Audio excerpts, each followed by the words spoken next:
The fall before the rise, hook and setup. In the quiet depths of space, the human spaceship Aurora's Hope drifted like a lost leaf in a storm. The crew, tired and worried, had just come through a day of setbacks. Captain John Adams stared at the cracked window of the control room, his eyes filled with concern. For weeks, the mission had been full of challenges. Supplies ran low, engines sputtered unexpectedly, and the crew's hope had begun to fade. Everything felt as if it were falling apart. Below deck, engineer Maria Lopes worked hard to fix the failing power core. Her hands shook slightly as she tightened bolts and rechecked every circuit. The hum of the ship's systems was irregular, and every unexpected sound raised alarms in her mind. The spaceship was not only their lifeline, but also a fragile bubble of life in a vast and uncaring universe. Yet, amid the struggle, every crew member held on to the belief that humanity could survive even the worst of crises. As Aurora's Hope continued its slow journey through the dark void, a strange signal reached the ship's radio. It was a soft, melodic tone that cut through the static. Lieutenant David Brown, sitting at the communications console, listened carefully. He felt a chill when he heard the signal. It was unlike any human transmission he had ever heard. It carried a mix of hope and warning, as if someone or something was trying to tell him an important secret. David quickly informed Captain Adams, who ordered an immediate scan of the nearby space. The scan results showed a mysterious object drifting not far from the ship. It was not a known satellite or space debris, but something that appeared to be a vessel in distress. The crew exchanged glances. In that moment, the failing ship, the low supplies, and their uncertain future suddenly merged with the possibility of a rescue or a new opportunity. The unknown vessel pulsed with a soft blue light, inviting and eerie all at once. As the crew prepared to investigate, a sudden jolt rocked Aurora's Hope.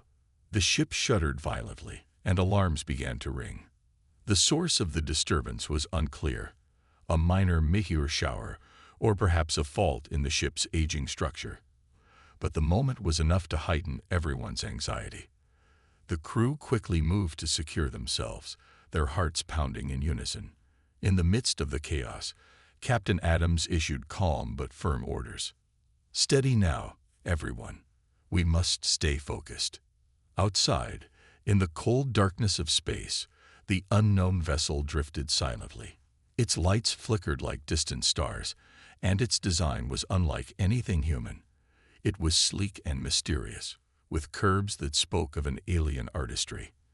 As the human crew struggled with their own ship, something even more unexpected happened. A smaller craft detached itself from the unknown vessel and headed straight for Aurora's Hope. It moved with deliberate grace, like a bird descending on its target. When the small craft docked with Aurora's Hope, the crew held their breath. The docking bay door opened slowly, and there, in the dim light, stood a figure whose appearance would change everything. She was an alien princess, tall and graceful, with skin that shimmered like silver under the faint light. Her eyes were large and deep, holding centuries of wisdom and mystery. In a clear, calm voice that echoed softly in the silent bay, she said, "I demand to join your crew." The words fell like a shockwave over everyone. Captain Adams stepped forward, his voice steady yet curious. "Who are you? And why do you demand to join us?" The princess did not smile. Instead, her gaze swept over the room, as if measuring the worth of everyone present. "I am Princess Selene of the Andromeda Cluster," she replied simply. "My world has fallen, and I seek a new beginning. I believe your crew holds the key to a future beyond despair." A murmur ran through the gathered humans. The crew, already battered by misfortune, now had to decide whether to trust this mysterious stranger. Her demand was clear, yet her intentions remained hidden in shadows. Questions filled the air. Was she a friend in need, or did she have a secret plan of her own? Her presence ignited a spark of hope in the hearts of those who had nearly lost it. But the air also thickened with tension as doubts lingered. In that moment of crisis, the Aurora's Hope and its crew stood at a crossroads. The ship, already battered by troubles, faced a new and unexpected twist. The arrival of Princess Celine was both a challenge and a promise. For in the vast loneliness of space, a new alliance might be the spark that led humanity to rise above its darkest hour. And so, as the princess waited patiently for an answer, the crew of the Aurora's Hope braced themselves for a future that was as uncertain as it was full of promise. Thus, in the falling silence before a potential rise, the seeds of an incredible journey were sown. The princess's demand set in motion events that would soon test the limits of trust, courage, and humanity itself. With every beat of their hearts, the crew prepared to face the unknown, hoping that even in the deepest fall, a rise was waiting just beyond the horizon. The unlikely alliance. After the silence that followed Princess Celine's bold demand, the crew of Aurora's Hope gathered in the dim light of the ship's conference room. The hum of the engines and the soft beeping of instruments filled the space as they debated their next move. Captain Adams, with his steady voice, began the discussion. "We are at a crossroads. This princess could be our chance for a new beginning, or she might bring more danger to our already fragile journey." Lieutenant Brown spoke first, his tone cautious but curious. Her signal was unlike any we have seen before. It carries both a warning and a call for help. We must consider that she might truly be in need. His words were met with nods from many of the crew members who, despite their weariness, still clung to the hope of a brighter future. Engineer Lopes, her hands still busy with repairing the ship's systems, added, "I have never seen technology like hers.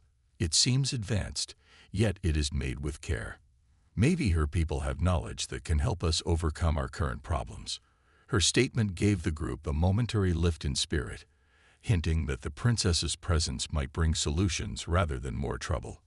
As the discussion continued, Captain Adams decided that the crew would give Princess Celine a chance. "We will help her, but we must be cautious. We will assign her a place among us. She must earn our trust." The decision was not unanimous, but it was clear that the hope of overcoming their many challenges was enough to bring them together. After the meeting, the princess was invited to the conference room. The atmosphere was tense yet respectful as she stepped forward. Her eyes, calm and resolute, met those of Captain Adams. "I understand your fears," she said in simple yet powerful words. "I have come from a world that was once full of life and beauty, but now darkness and despair have taken over. I have no choice but to seek help from those who still carry the light of hope." Her voice was soft, yet it resonated with a strength that captured everyone's attention. The princess told her story in simple language, one that even those who had not heard of her distant home could understand. "My people lived in peace among the stars, but greed and neglect led our civilization to ruin. We lost our way, and now our planet is on the brink of collapse. I escaped with the hope that I could find allies among those who know the value of life and courage." Her words painted a picture of a fallen world and a desperate quest for redemption. Captain Adams listened intently. "What do you ask of us?" he inquired. The princess replied, "I ask for a place on your crew. I have knowledge of technology and ways to restore what has been lost. In return, I will help you fix your ship and guide you to safer routes through space. Together, we can create a future where both our peoples rise above the despair that once threatened us." The room fell silent as the crew absorbed her words. It was clear that her proposal was a gamble, a risk in a time when every decision could mean the difference between survival and doom. However, many could not help but feel that the princess's words offered a spark of hope in the darkness. A heated discussion followed among the crew. Some worried that trusting an unknown alien could bring unexpected dangers, while others believed that this was the very chance they needed to break free from the relentless hardships they had faced. Engineer Lopes argued passionately, "We have little to lose. Our ship is falling apart, and our supplies are dwindling. If she can help us repair our systems and find a safe path, we must take that chance." Finally, Captain Adams made the decision. "We will allow Princess Celine to join us. But know this," he warned firmly, "trust must be earned. We will work together, And if you truly have the knowledge and skills you claim, you will help us see this mission through." The princess bowed her head slightly in respect. "I promise, Captain, my loyalty lies with those who choose to fight for a future worth having." With the alliance formed, the crew set about integrating the princess into their daily routines. Over the following days, she worked closely with the engineers, sharing insights into alien technology that were both strange and brilliant. Her methods were simple and effective. And slowly, the failing systems of Aurora's Hope began to show signs of recovery. Crew members who had been skeptical started to see the value in her contributions. At the same time, Princess Celine also learned about human ways, their history, and their resilience. In quiet moments, she would share stories of her lost world, stories that were filled with both sorrow and hope. In return, the crew recounted tales of human ingenuity and survival. These exchanges helped build a bridge of understanding and trust between two very different peoples. As Aurora's Hope resumed its journey through space, the new alliance brought with it a renewed sense of purpose. The ship was no longer just a vessel drifting through the void. It had become a symbol of unity and strength in the face of overwhelming odds. The crew, now bolstered by the princess's knowledge and determination, prepared to face whatever challenges lay ahead. Thus, an unlikely alliance was forged in the heart of crisis. With each repaired system and each shared story, the bond between Princess Celine and the human crew grew stronger. Together, they set a new course, not only for survival, but for the promise of a future where both their worlds might rise from the ashes of the past, unveiling secrets and new challenges. Days passed on the Aurora's Hope, and the ship sailed steadily through the quiet expanse of space. The alliance between the human crew and Princess Celine grew stronger with every shared task and conversation. The princess spent many hours in the engineering bay, explaining her simple yet advanced methods of repair and maintenance. Her knowledge of alien technology slowly revived the ship's failing systems. At the same time, the crew taught her about human history, their struggles, and the art of survival among the stars. One quiet evening, while the ship drifted near a cluster of sparkling nebulae, Lieutenant Brown noticed something unusual on his monitor. A faint signal, different from the one they had heard before, pulsed from a nearby region of space. The signal was steady, almost like a heartbeat, and it carried a message in a language that combined both light tones and simple patterns. Captain Adams called the crew to the bridge, where the mysterious signal was projected on the large screen. "Could it be from your people, Princess Celine?" Captain Adams asked, his eyes fixed on the screen. The princess studied the display with a solemn look. "I believe it is a message from my home world," she said softly. Her voice carried a mix of hope and sorrow. "Long ago, my people sent out a beacon, a call for help in our time of great need. I thought that message was lost in the vastness of space. Now it seems that it has found its way back to us." The crew listened in silence as the princess continued. "My world was not destroyed by chance. We were weakened by a threat that we did not fully understand, a force that comes from deep within the universe. I have kept this secret for many years, hidden away in my heart, because I feared it would bring fear and doubt. But now, with our ship growing stronger and our hope renewed, it is time to face the truth." A chill ran down the spine of everyone on board. The signal's steady rhythm reminded them of the fragile beat of life. It was a warning and a call for action. Captain Adams decided that they would alter their course to follow the signal. "We have overcome many trials to be here," he said firmly. "Now let us see where this message leads. It may hold the key to both your past and our future." Under the gentle guidance of Princess Celine, the Aurora's Hope adjusted its trajectory. The journey toward the source of the signal was not without its challenges. As the ship traveled deeper into an unfamiliar part of the galaxy, they encountered strange phenomena. One day, a field of small, glowing particles filled the view screens, dancing like fireflies in the dark. These particles, harmless at first, suddenly began to swirl faster and form into patterns that seemed almost intentional. The crew felt as if they were being watched by a presence that was both gentle and powerful. Engineer Lopes worked feverishly with her team to ensure that the ship would not be harmed by these mysterious patterns. "It is like nothing we have seen before," she said, her hand steady even as her heart pounded. The crew marveled at the beauty and mystery of the particle field, yet they knew that nature in space could be both wondrous and dangerous. As the ship neared the source of the signal, more secrets began to emerge. The signal led them to a quiet, dim star system where a small planet orbited a pale blue star.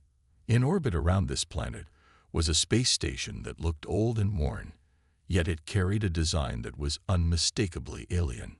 The princess's eyes filled with emotion when she saw it. "This station was built by my people many centuries ago," she whispered. "It is a place of remembrance and hope. We came here to seek refuge and to plan for a better future." The space station held clues to the fate of her world. Data logs and old messages stored in its memory banks revealed the story of a once great civilization that had flourished among the stars. But there was also evidence of a looming threat, a force that had slowly drained the life from her planet. The princess explained, "We did not understand the cause of our decline until it was too late. Our technology was advanced, but our unity and spirit were not strong enough. I left with a promise to return if I ever found allies who could help defeat this mysterious force." Captain Adams and the crew listened intently. The story of loss and regret was clear in the princess's eyes. Yet it was also a story of hope, a hope that now rested on the shoulders of the human crew. "We must learn from the past to protect our future," the captain said. "If we work together, we can prevent such a tragedy from happening again." Now, the mission had taken on a new purpose. The crew was not only fixing their ship and surviving the harsh environment of space, but they were also on a quest to uncover ancient secrets that might hold the key to a larger cosmic danger. Every member of the crew felt a new sense of determination. The particle field they encountered, the old space station, and the hidden messages all pointed toward a challenge that was both a warning and an opportunity. In the days that followed, Princess Celine and Engineer Lopes joined forces to decipher the station's records. The work was slow, but with each small discovery, the team pieced together the history of a fallen civilization and the threat that had brought sorrow to the princess's people. Meanwhile, Captain Adams organized patrols to explore the region, ensuring that no hidden danger lurked nearby. The alliance on the Aurora's Hope had grown into a team bound by shared secrets and common goals. They faced each day with a blend of caution and hope. In the vast silence of space, where one wrong move could lead to disaster, they found strength in their unity and in the new truths they were uncovering. Thus, as the ship sailed onward, guided by both human ingenuity and alien wisdom, the crew prepared for the challenges ahead. They were ready to face the hidden threats of the universe, and with every discovery, they grew closer to the answers that might save not only one world, but many. Shadows of the past. The journey of the Aurora's Hope continued, but a feeling of unease began to spread among the crew. The secrets uncovered at the old space station had hinted at a dark force, a threat that had once drained the life from Princess Celine's homeworld. Now, as they traveled deeper into unknown space, the shadow of that threat grew longer. Late one quiet night, Captain Adams stood on the bridge, watching the stars flicker outside. A soft, low hum filled the room, a sound that was not coming from any of the ship's systems. His eyes narrowed as he listened. "There is something out there," he said quietly to Lieutenant Brown, who had joined him by the window. Brown checked his instruments, and his face grew serious. "I see unusual readings, Captain. It is as if the ship is passing through an area of space that is disturbed." At that moment, Princess Celine entered the bridge. Her calm manner did not hide the worry in her eyes. "I have felt it too," she said in simple words. "The same dark energy that brought despair to my people is near. It is like a shadow from the past that has returned." Engineer Lopes came over with a look of concern. "Our systems are acting strange. The engines are losing power for brief moments, and our navigation feels off." It is as if something is interfering with us. Her fingers moved quickly over the control panel as she tried to steady the ship. Captain Adams called an emergency meeting in the small conference room. The crew gathered around, their faces lit by the soft glow of the overhead light. "We have come far, and we have learned much," he began. "But we now face a danger that we did not expect. There is a dark force out there, a force that once nearly destroyed an entire world. We must be ready." The princess spoke, her voice steady. "My people once lived in peace until this force came. It was not a natural disaster, but a presence that weakened our spirit and our technology. I believe it still exists, and it may be drawn to the signs of our progress. I fear that our journey may have stirred it from its slumber." A silence fell over the room as the crew absorbed her words. They knew that in space, danger could come from many directions. Yet the idea of an ancient dark force rising again was unlike anything they had imagined. Over the next few days, the Aurora's hope took a careful course. The crew scanned nearby space constantly, searching for any sign of the mysterious energy. Lieutenant Brown reported that the strange hum grew louder when the ship approached a nebula that shimmered with unusual colors. "It is as if the nebula is alive," he said. "I have never seen anything like it." One evening, as the ship passed close to the nebula, a burst of static filled the communication channels. The lights in the corridor flickered, and a cold wind, though impossible in the vacuum of space, seemed to whisper through the ship. Crew members felt a chill run down their spines. In the control room, Engineer Lopes struggled to bring back the systems from the interference. "It is not a malfunction," she said. "It is as if something is using our own energy against us." Princess Celine examined a piece of ancient data from the space station that she had kept close. It showed an image of a dark, twisting shape moving among the stars, a shape that looked almost alive. "This is what my people called the shadow," she explained softly. "It fed on our fears and our weaknesses. We did not know how to fight it until it was too late." Captain Adams held a firm gaze over the assembled crew. "We must not let fear control us," he said. "We have overcome many challenges already. Now we face a true enemy, a part of the past that threatens our future. We must stand together and use all that we have learned to fight this force." In the following hours, the crew prepared for the unknown. They gathered data, ran simulations, and discussed every small detail that might help them understand the shadow. Even though the ship's repairs were not yet complete, every member of the crew put aside their doubts and focused on the task at hand. They believed that their unity and determination could light even the darkest corner of space. During one long night on duty, Princess Celine worked with Engineer Lopes in the repair bay. The princess showed her a small ancient device she had recovered from the space station. "This device once helped protect my people," she said. "I think it might help us now.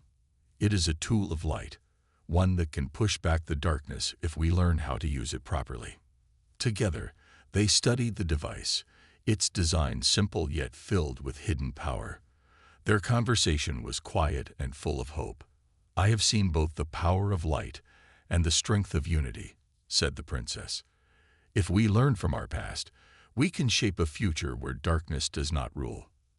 As the Aurora's hope sailed on, the threat of the shadow grew closer. Every system alert, every strange reading, every flicker of the ship's lights reminded the crew of the danger that lurked in the depths of space. But in the face of this old and new challenge, the crew's spirit did not waver. They had found strength in each other and in the promise of a brighter future. In that fragile balance between hope and fear, the crew prepared to confront the shadows of the past. Their unity, forged in hardship and trust, was their greatest weapon as they moved closer to a destiny that would test the very limits of their courage and resolve. The confrontation with darkness. The Aurora's hope sailed on through the endless night of space, its crew united by a common goal and strengthened by their growing bond with Princess Celine. However, the calm that had settled after days of repair and discovery was suddenly shattered by alarming signals from the ship's sensors. Lieutenant Brown, manning his station with steady hands, reported, "Captain, I am picking up a large energy surge. It is coming from the dark side of the nebula." His voice trembled with a mix of caution and resolve. Captain Adams quickly gathered the crew in the bridge. The tension in the room was thick. "We have prepared for many things," he said, his voice firm. "But now we must face the true enemy. The darkness that once nearly destroyed an entire world. It is here, and it is coming for us." The crew exchanged worried glances. They knew that the mysterious force known as the Shadow was drawing nearer, and with it, the threat of total despair. Princess Selene stepped forward, her eyes reflecting both sorrow and determination. "I have waited for this moment," she said softly. "The ancient device I showed you, the one of light, is our hope. It was created by my people to fend off this dark force. But it will not work unless we all stand together." Her words resonated deeply with every member of the crew. In the quiet of the control room, Engineer Lopes and Princess Selene hurried to the repair bay, carrying the ancient device. It was small, with a design that was both simple and elegant. Its surface shimmered faintly, as if it held a light of its own. Together, they set to work, connecting the device to the ship's main power core. The hum of energy began to mingle with the steady pulse of the engines, and a warm glow started to spread from the device, slowly growing brighter. Outside the ship, the dark energy of the Shadow became visible against the backdrop of distant stars. It moved like a living cloud, its form shifting and twisting as it approached. The sensors picked up its presence with every beat of the ship's heart. Captain Adams ordered all crew members to their battle stations. "Prepare for the coming storm," he commanded. "We must show the strength of our unity." As the Shadow drew closer, strange disturbances shook the Aurora's hope. Flickers of darkness swept over the ship's corridors, and the lights dimmed for brief moments. Crew members gripped their controls tightly, their faces set in determined lines. The ship's voice in the intercom, usually calm, now carried an urgent tone. "All hands, brace for impact." In that critical moment, the ancient device began to pulse in response to the ship's energy. Its glow brightened steadily, pushing back against the creeping dark. Princess Selene explained in a calm voice, "This device channels our combined strength and hope. It turns our fear into light, and that light weakens the Shadow. But we must all contribute. Each of you is part of this beacon." Captain Adams ordered Lieutenant Brown to broadcast a signal of hope using the device's energy. The signal, a steady rhythm of light and sound, filled the ship and extended out into space. It was a simple, pure message, a call for unity and resilience. The crew, working as one, activated every available system to support the beam. Their combined energy, both technical and emotional, fed into the device. Outside, the dark force recoiled from the growing brightness. The swirling mass of the Shadow began to falter, its edges dissolving in the face of the light. For a moment, space was filled with a brilliant radiance that pushed the darkness back. Captain Adams watched in awe as the enemy that had haunted their journey was forced into retreat. Yet the battle was not over. The Shadow roared in anger, gathering itself once more into a denser form. It launched a surge of dark energy directly toward the ship, and alarms rang out as the vessel shuddered under the impact. The crew tightened their grips, hearts pounding, as they fought to keep the ship steady. Engineer Lopes and her team worked frantically at the controls, ensuring that the ancient device continued to feed off their energy and push back the intruder. Princess Selene stood by Captain Adams, her voice steady and filled with hope. "This is our moment. If we keep our faith and our unity, the darkness will not win." Her words inspired the crew to hold firm. Even as the force of the Shadow battered the ship, every person on board, from the captain to the youngest technician, understood that this fight was not only for survival, but for the future of both their peoples. In a final surge of energy, the ancient device flared brightly, radiating an almost blinding light. The beam expanded, a dome of light that enveloped the Aurora's hope and pushed the dark force far away. Slowly, the sensors began to show a decrease in the shadow's strength. Its form, once intimidating and alive, now shrank into nothingness. After a long, tense moment, silence fell over the ship. The dark energy had receded, and the lights steadied. Captain Adams took a deep breath and turned to his crew, a mix of relief and pride on his face. "We have faced the darkness and shown that hope can outshine fear," he said. "Today, we have not only defended our ship, but we have defended our future." In that moment, as the crew gathered to recover and tend to the ship's systems, a new understanding was forged among them. They had learned that unity, trust, and the willingness to stand together in the face of overwhelming darkness were the true weapons that could secure a better tomorrow. And so, with hearts alight and the ancient device still glowing softly at the core of the ship, the crew of the Aurora's Hope set their course once more toward a future where light would always guide them home.